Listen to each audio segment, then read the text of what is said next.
Hello friends, welcome to GK wild cap fund insights. Friends, ఈ రోజు ఒక interesting topic తో మీ ముందుకు వచ్చానండి. అదే మన ఎఫ్ఐఎస్ ఇన్వెస్ట్మెంట్స్. మనం ఫ్రెండ్స్ చూడండి, ఎఫ్ఐఎస్ అంటే ఫారిన్ ఇన్స్టిట్యూషనల్ ఇన్వెస్టర్స్ ఏం కొంటున్నారు, ఏం అమ్ముతున్నారు అని ఎక్కువగా ఫోకస్ చేస్తూ ఉంటాం. ఇటు టీవీల్లో కానీ, న్యూస్ పేపర్స్ లో కానీ, బిజినెస్ లైన్స్ లో కానీ, అండ్ ముఖ్యంగా ఇటు ఇతర సోషల్ మీడియా మాధ్యమాల్లో ఈ ఎఫ్ఐఎస్ గురించి వస్తున్నప్పుడు ఎక్కువగా ఆ డేటాను ఎక్కువ చూడటానికి ఇంట్రెస్టింగ్ గా ఉంటాం. ఎందుకంటే ఎఫ్ఐఎస్ అనేవారు లార్జ్ స్కేల్ లో ఇన్వెస్ట్మెంట్ చేస్తూ ఉంటారు. అండ్ వాళ్ళు ఇన్వెస్ట్మెంట్ చేసే ముందే స్ట్రాంగ్ రీసెర్చ్ చేసుకొని ఇన్వెస్ట్మెంట్ చేస్తారు. కాబట్టి సాధారణంగా ఎఫ్ఐఎస్ స్ట్రాంగ్ గవర్నెన్స్ ఉన్నవి, మంచి గ్రోత్ ఉన్న కంపెనీలకే ప్రాధాన్యత ఇస్తూ ఉంటారు. కాబట్టి వారు కంపెనీలో వాటా పెంచుకుంటున్నారు అంటే అది ఆ కంపెనీ పట్ల వారికి ఉన్న నమ్మకానికి నిదర్శనంగా కనిపిస్తూ ఉంటుంది. అయితే గుర్తుంచుకోవాల్సిన అంశం ఏంటంటే ఫ్రెండ్స్, ఎఫ్ఐఎస్ స్టేక్ పెరిగినంత మాత్రాన లాభాలు గ్యారంటీగా ఉండవు. ఎందుకంటే ఎఫ్ఐఎస్ అనేవారు ఈ కంట్రీ కాకపోతే రేపు ఇంకొక కంట్రీకి షిఫ్ట్ అయిపోతా ఉంటారు. అంటే వాళ్ళకి గ్లోబల్ వడ్డీ రేట్లు, కరెన్సీ మార్పులు లేదా ఇతర రిస్క్ ఈవెంట్స్ వల్ల కూడా వారు తమ నిర్ణయాలను మార్చుకోవచ్చు. కాబట్టి వీటిని ఒక్కటే ఆధారం చేసుకోకుండా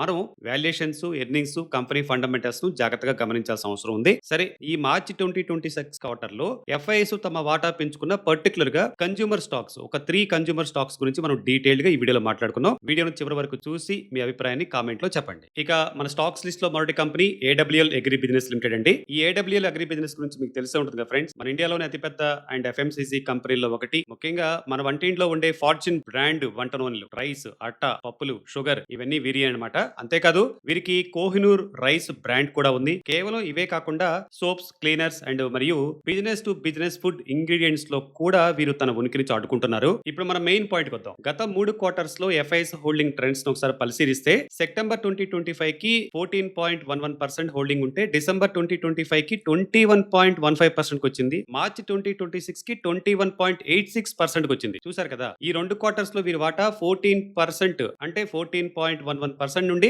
21.86% పెరిగింది. దీన్ని బట్టి ఫారిన్ ఫండ్స్ ఈ కంపెనీలో మీడియం టర్మ్ వాల్యూను చూస్తున్నారు అని మనం అర్థం చేసుకోవచ్చు. ఫ్రెండ్స్, ఎందుకు వీరు ఎంత ఇంట్రెస్ట్ చూపిస్తున్నారు అనే దానికి కొన్ని రీజన్స్ ఉన్నాయి. ఒకటి, మార్కెట్ పొజిషన్. ఇండియాలో కన్జంప్షన్ మార్కెట్ లో వీరికి ఉన్న పట్టు చాలా బలమైంది. ఫార్చ్యూన్ బ్రాండ్ కు ఉన్న బ్రాండ్ గుర్తింపు సామాన్య ప్రజల్లో చాలా ఎక్కువ ఉంది. 2, వాల్యూ అడ్వాంటేజ్ అండి. తక్కువ మార్జిన్ ఉండే ఎడిబుల్ ఆయిల్స్ నుండి ఎక్కువ లాభాలు ఇచ్చే బ్రాండెడ్ ఫుడ్ సెగ్మెంట్స్ వైపు కంపెనీ ట్రాన్సిషన్ అవుతుంది. ఇది ప్రాఫిటబిలిటీని పెంచే అవకాశం ఉంది. ఇక స్కేల్ అండి. వీరికున్న విస్తృతమైన సోర్సింగ్ అండ్ డిస్ట్రిబ్యూషన్ నెట్వర్క్ కంపెనీకి పెద్ద ప్లస్ పాయింట్ అని చెప్పవచ్చు. మార్జిన్లు పెరిగితే వాల్యుయేషన్స్ రీ రేటింగ్ అవుతుందని కొంతమంది ఆశిస్తున్నారు. అయితే ఫ్రెండ్స్, ఇక్కడ ఒక చిన్న హెచ్చరిక. ఎఫ్ఐఎస్ స్టేక్ ఉందంటే షేర్ ధర ఖచ్చితంగా పెరుగుతుందన్న గ్యారెంటీ ఏమీ లేదండి. ఇన్వెస్ట్ చేసే ముందు మనం తప్పకుండా ఈ సెక్టర్ లో గమనించాల్సింది ఏంటి అంటే, ఎడిబుల్ ఆయిల్ బిజినెస్ అనేది కమోడిటీ లింక్ కాబట్టి మార్జిన్లు ఎలా ఉంటున్నాయి అనేది మనం చూడాలి. ఎక్కువ మార్జిన్లు ఇచ్చే ఫుడ్ సెగ్మెంట్ గ్రోత్ ఎలా ఉందని చూడాలి. అండ్ ఎఫ్ఐఎస్ కొన్న తర్వాత వాల్యుయేషన్స్ ఏ రేంజ్ లో ఉన్నాయని కూడా మనం చూడాల్సి ఉంటుంది. అలాగే కంపెనీ యొక్క ఎర్నింగ్స్ కన్సిస్టెన్సీ ఏంటి అనేది మనం చూడాలి. సో ఫ్రెండ్స్, ఇది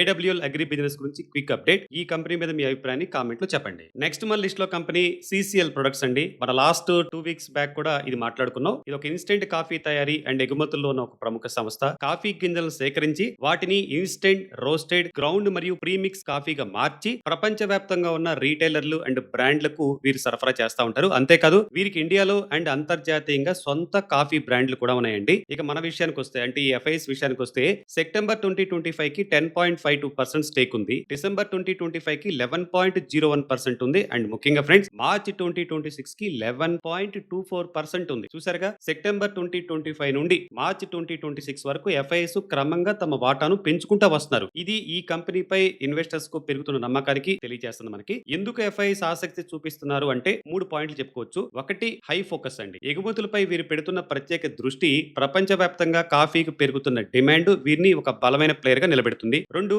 ఎక్స్పాన్షన్ అంటే బిజినెస్ ఎక్స్పాన్షన్. కంపెనీ తన తయారీ సామర్థ్యాన్ని పెంచుకోవడం కోసం అండ్ ప్రొడక్ట్స్ ని మరింత ప్రీమియం చేయడంపై ఫోకస్ చేస్తుంది. ఇది ఫ్యూచర్ లో మంచి మార్జిన్లు తెచ్చే అవకాశం ఉంది. ఇక 3, చాలా ఇంపార్టెంట్, బిజినెస్ మోడల్ అండి. వీరి asset light, branded and private label business model long term growth కి బాగా సపోర్ట్ చేస్తుంది. కానీ కొన్ని జాగ్రత్తలు ఉండాలండి. కేవలం మనం ఎఫ్ఐఎస్ కొంటున్నారు కదా అని చెప్పేసి కొనొద్దండి. ఇన్వెస్ట్ చేసే ముందు ఈ పర్టికులర్ గా ఈ కాఫీ లాంటి కంపెనీస్ లో ఎలా చూడాలి అంటే, ముందుగా కాఫీ గింజల ధరలు ఎలా ఉన్నాయి, వీటి ధరల్లో వచ్చే హెచ్చుతగ్గులు నేరుగా కంపెనీ లాభాలపై ప్రభావం చూపిస్తాయి. రెండోదండి, ఇది చెప్పుకున్నాం కదా, అంతర్జాతీయంగా ఎక్స్పోర్ట్స్, అంతర్జాతీయంగా ఎగుమతులు తగ్గితే అది వృద్ధిపై డైరెక్ట్ గా ఇంపాక్ట్ చూపించే అవకాశం ఉంది. వీళ్ళు ఎక్స్పోర్ట్ చేస్తారు కాబట్టి కరెన్సీ రిస్క్ ఉంది. అంతర్జాతీయ వ్యాపారం కాబట్టి కరెన్సీ మార్క్ విలువలో వచ్చే మార్పులు ఆదాయాన్ని బాగా ఇంపాక్ట్ చేస్తాయి. ఈ కంపెనీ కదండి, ప్రతి కంపెనీకి రిస్కులు ఉంటాయి. బట్ డెఫినెట్ గా ఈ కంపెనీని మీరు స్పెషల్ గా మానిటర్ చేయండి అండ్ ఈ కంపెనీ మీద మీ అభిప్రాయాన్ని కామెంట్ లో చెప్పండి. ఇక ఈ రోజు మన లిస్ట్ లో last company Bajaj consumer care అండి. ఇది మన భారతీయ ఎఫ్ఎంసీజీ రంగంలో personal care and hair care ఉత్పత్తులకు ప్రసిద్ధి చెందిన సంస్థ.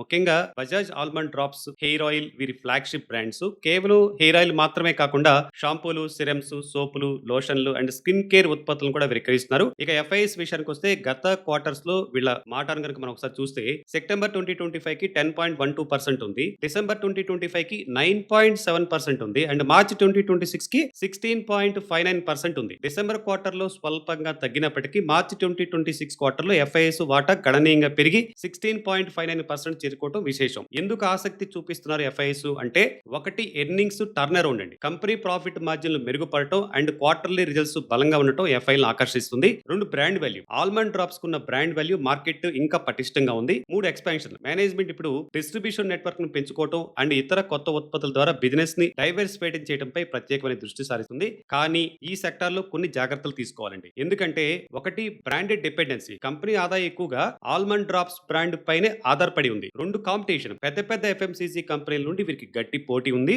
అండ్ మూడోది ముడి సరుకుల ధరలు. రా మెటీరియల్ ధరలో వచ్చే హెచ్చుతగ్గులు మార్జిన్ల మీద ఇంపాక్ట్ చూపిస్తాయి. And management execution. కొత్త ఉత్పత్తులు ఎక్స్పాన్షన్ ప్లాన్స్ ని మేనేజ్మెంట్ ఎంత సమర్థవంతంగా అమలు చేస్తుంది అనేది చాలా కీలకం. అయినప్పటికీ డెఫినెట్ గా ఈ కంపెనీ మీ రాడార్ లో పెట్టుకుని వాచ్ చేస్తా ఉండండి. ఫ్రెండ్స్, ఇక మనం చూసిన ఈ మూడు కంపెనీలు AWL agri business, CCL products and Bajaj consumer care customer sector లో మంచి బ్రాండ్ గుర్తింపు ఉన్న సంస్థలండి. ఎఫ్ఐసి కంపెనీలో తమ వాటాను పెంచుకోవడం అనేది వాటి గ్రోత్ పొటెన్షియల్ పట్ల వారికి ఉన్న నమ్మకాన్ని సూచిస్తుంది. అయితే ఒక విషయాన్ని గుర్తుపెట్టుకోవాలి ఫ్రెండ్స్, ఎఫ్ఐఎస్ పెట్టుబడులు అనేవి తరచూ మారుతూ ఉంటాయి. గ్లోబల్ వడ్డీ రేట్లు అని ఇంత చెప్పుకున్నా కదా, కరెన్సీ హెచ్చుతగ్గులు లేదా ఇతర అంతర్జాతీయ ఆర్థిక పరిస్థితుల వల్ల వారు ఎప్పుడు తమ నిర్ణయాలను మార్చుకుంటారో తెలియదు. అందుకే కేవలం ఎఫ్ఐఎస్ వాటా పెరిగింది కదా అని చెప్పేసి బ్లైండ్ గా ఇన్వెస్ట్మెంట్ చేయడం సరికాదు. ముఖ్యంగా ఒక ఇన్వెస్టర్ గా మనం కంపెనీలో ఇన్వెస్ట్మెంట్ చేసే ముందు ఆ కంపెనీ యొక్క ఫండమెంటల్స్ ఏంటి, కార్పొరేట్ గవర్నెన్స్ ఏంటి, వాల్యుయేషన్స్ ఏంటి, ఇవన్నీ సరిగ్గా ఎనలైజ్ చేయడం చాలా ముఖ్యం. అండ్ ఫ్రెండ్స్, స్టాక్ మార్కెట్ లో పెట్టుబడులు రిస్క్ తో కూడుకున్నవి కాబట్టి మీ సొంత రీసెర్చ్ ప్లస్ ఎక్స్పర్ట్ సలహాతో నిర్ణయం తీసుకోవడం మాత్రం మర్చిపోవద్దు. ఈ వీడియో ద్వారా కన్స్యూమర్ స్టాక్స్ లో ఎఫ్ఐఎస్ ఆసక్తి గురించి మీకు స్పష్టమైన అవగాహన వచ్చిందని ఆశిస్తున్నాను. ఇలాంటి మరిన్ని అనాలిసిస్ వీడియోల కోసం మన ఛానల్ సబ్స్క్రైబ్ చేసుకోండి. Happy investing.